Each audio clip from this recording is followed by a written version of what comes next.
Hi. How are you doing? Oh, good. Good. In your documentary, there's a quote that you're being interviewed as a 16-year-old, and you're saying, well, I want to become the #1 DJ in the world. Yeah. When was it the first time that you had this idea, this dream, or was it even earlier? No, actually not. I was 14 years old when I signed my first record deal, and in that talk show, they actually asked me, what's the biggest dream you have? Like, what's the biggest thing you can achieve? Yeah. At that point, you know, Tiesto and Armin van Buuren are my role models. So I said, like, I want to become the same as them. I want to become the #1 DJ in the world. And yeah, that's the biggest thing you can achieve as a DJ. So that was definitely my ultimate goal. And well, now you've been 2 years in a row.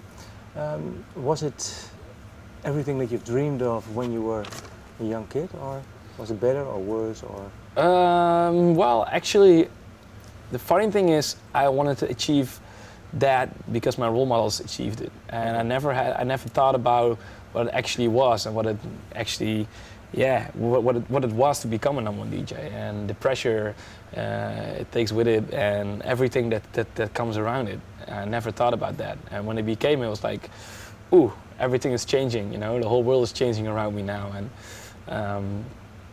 I never thought about doing my own world tour and that kind of stuff. You know, I was used to playing small clubs, and it grew bigger and bigger. And yeah, before we knew, we were in Madison Square Garden. It all went by really quickly.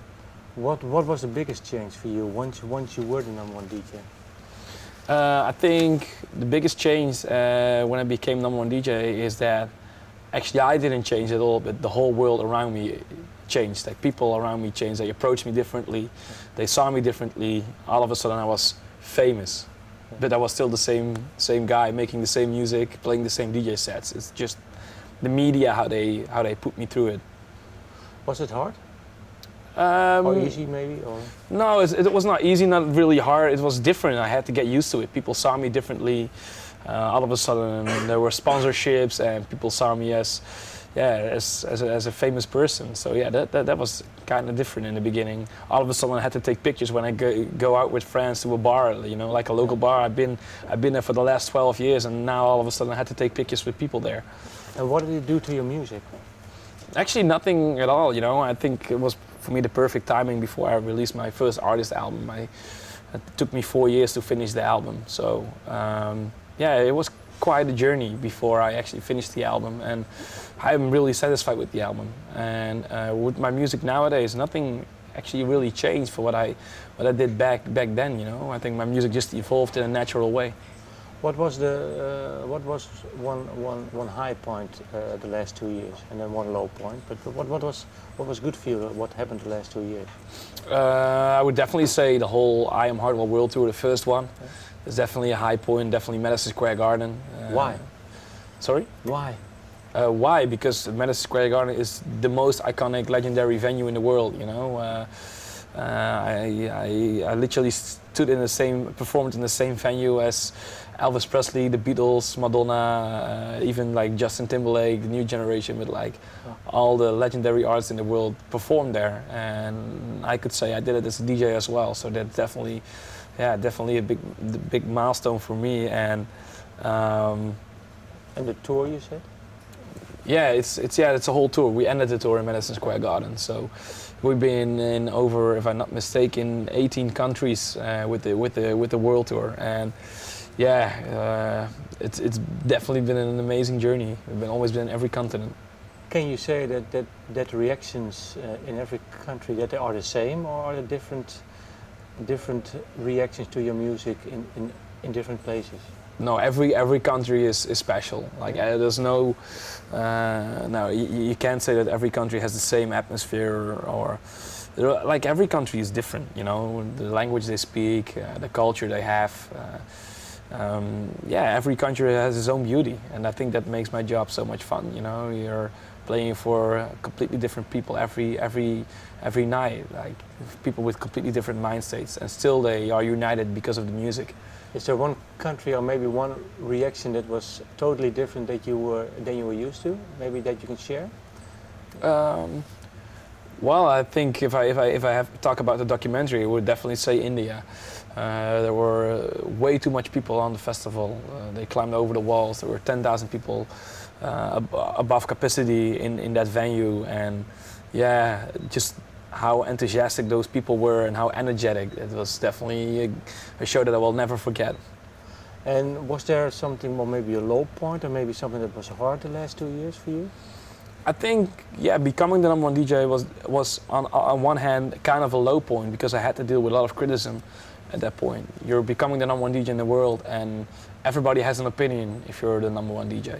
It's way more easier for media, for people to say something bad about the number one than about the number six, you know. And yeah, that's definitely something I had to deal with since the very first beginning. Is there one thing that was said about you that really hit you harder maybe than other things that were said about you? Criticism?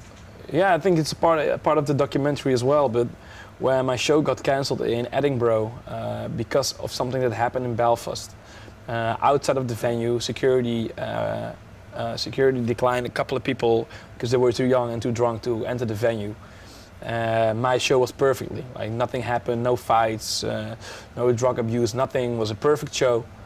And then the next day, my face was on the front of every newspaper in Scotland and England. That at the Hardwell show, people with alcohol abuse went to the hospital and blah blah blah. And my face was on every newspaper. So, yeah, that's weird, you know. People just use your picture, your name to attract more readers in this case.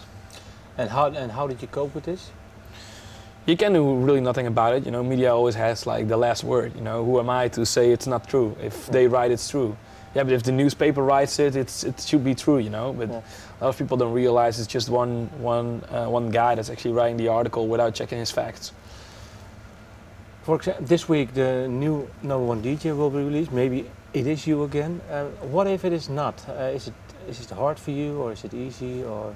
Well, my focus this year and next year is definitely not on the number one spot again. You know, I achieved it. That was a dream, and I'm living this dream at this moment. And if I become number one again, it will not add something extra to my career. You know, it would be another year as number one DJ. And to be honest, if I'm not becoming the number one DJ again, well, I'm happy I don't have to deal with that pressure again.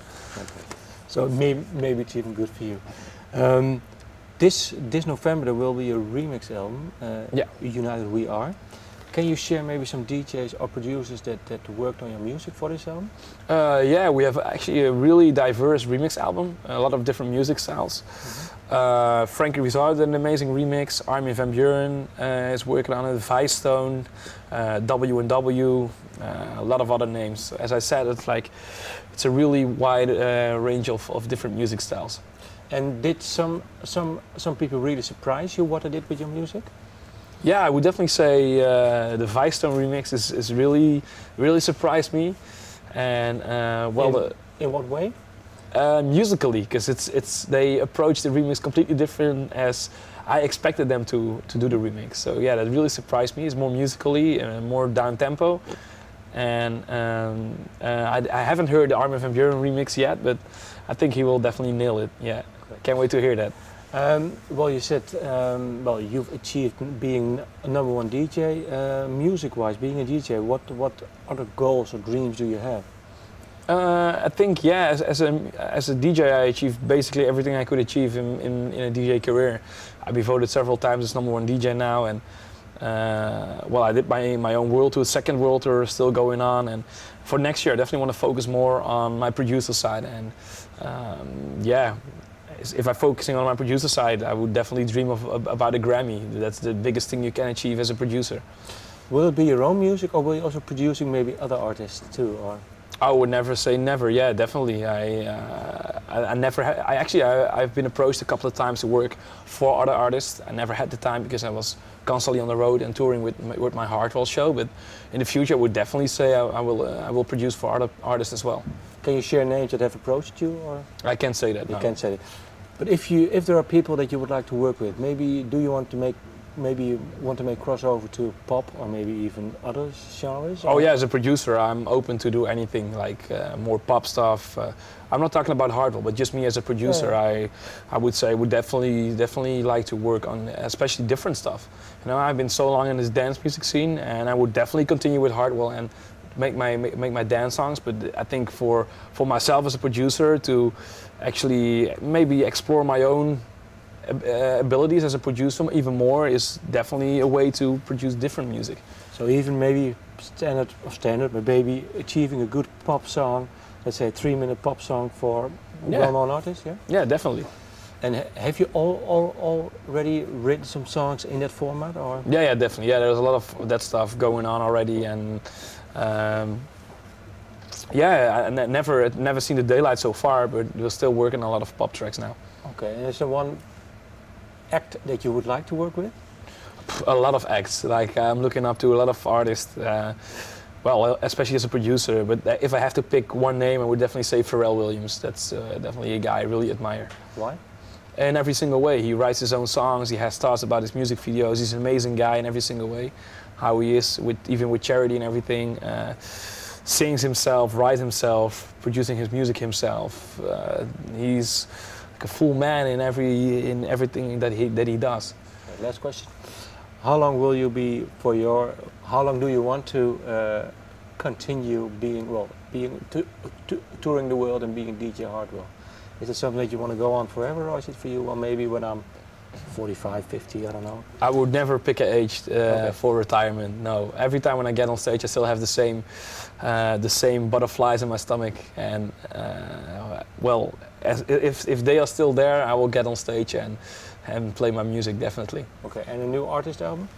Any plans on that? No thoughts on new artist album.